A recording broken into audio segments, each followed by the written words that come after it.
Thank you very much for being here. Appreciate it. And we'll maybe discuss a couple of general. آپ سب کا یہاں آنے کا بہت شکریہ. ہم چند عمومی موضوعات پر بات کریں گے.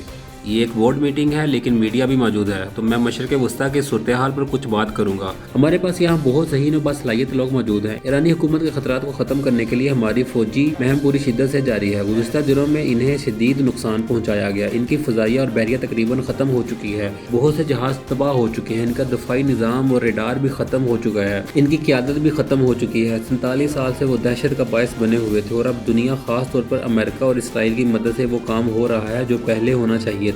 ہم نے ایران میں 7,000 سے زائد اہداف کو نشانہ بنایا ہے جن میں فوجی اور دیگر اہم مقامات شامل ہیں. ہم نے ان کے میزائل حملوں میں 90% اور ڈرون حملوں میں 95% کمی کر دی ہے. ان کے پاس اب زیادہ میزائل باقی نہیں بچے. ہم نے ان کے میزائل اور ڈرونز بنانے والے کارخانے بھی تباہ کیے ہیں. پچھلے 1.5 ہفتے سے 100 سے زائد ایرانی بحری جہاز تباہ کیے جا چکے ہیں. ہم مسلسل حملہ کر رہے ہیں. ہم نے ایک جزیرے پر بھی حملہ کیا اور وہاں تقریباً سب کچھ تباہ کر دیا سوائے تیل کے ڈھانچے کے, کیونکہ ہم مستقبل میں تعمیر نو کا امکان رکھتے ہیں. ہم ایران کے دفاعی صلاحیت کو ختم کر رہے ہیں. ان کی صلاحیت تقریباً 0 ہو چکی ہے. ہم نے اپنا ہرموز میں ان کی بارودی جہاز بھی تباہ کر دیے ہیں. ہم دوسرے ممالک کو بھی دعوت دیتے ہیں کہ وہ اس میں شامل ہوں کیونکہ اس کی معیشت اس سمندری راستے پر زیادہ انحصار کر دی ہے. کچھ ممالک تعاون کے لیے تیار ہیں لیکن کچھ نہیں. میں نے پہلے بھی کہا تھا کہ بعض ممالک جن کی ہم دہائیوں سے حفاظت کر رہے ہیں وہ ضرورت پڑنے پر ہمارا ساتھ نہیں دیتے. میں نے ماضی میں کئی چیزوں کی پیشگوئی کی تھی جیسا کہ ستمبر 11 اٹیکس. ہمارا توانائی کے شعبے میں دنیا میں نمبر 1 ہے. ہم تیل کی پیداوار میں سب سے آگے ہیں.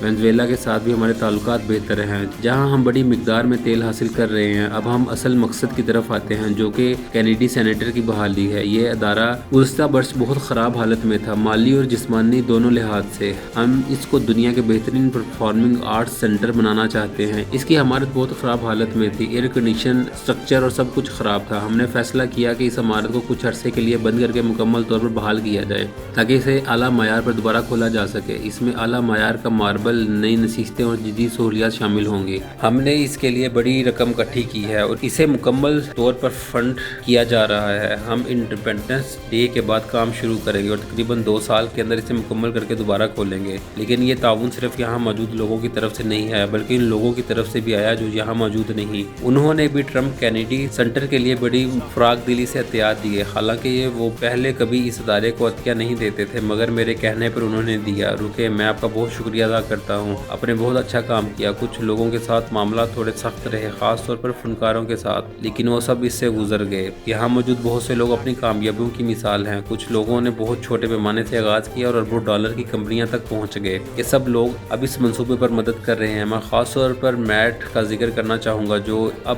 چیف آپریٹنگ آفیسر اور ایگزیکٹو ڈائریکٹر کا کردار سنبھالیں گے. وہ اگلے 2 سال تک تعمیراتی کام کی نگرانی کریں گے تاکہ اس جگہ کو شاندار طریقے سے دوبارہ کھولا جا سکے. ہم بہت سے بڑے ایونٹس بھی منعقد کرنے جا رہے ہیں. 14 جنوری کو الٹیمیٹ فائٹنگ چیمپئن شپ کا ایک بڑا ایونٹ وائٹ ہاؤس کے سامنے ہوگا جس میں ہزاروں افراد شرکت کریں گے اور لاکھوں لوگ بڑی اسکرینوں پر دیکھیں گے. یہ ایونٹ مفت ہوگا. اسی طرح ہم دیگر بڑے اور ایونٹس بھی کر رہے ہیں جیسے ریسلنگ اور بین الاقوامی مقابلے. ہمارے پاس FIFA World Cup, Olympic games اور امریکہ کے 250 سالہ تقریبات بھی آنے والی ہیں. اس بورڈ نے واقعی غیر معمولی کام کیا ہے اور ہم اس ادارے کو ایک نئی بلندی تک لے جائیں گے.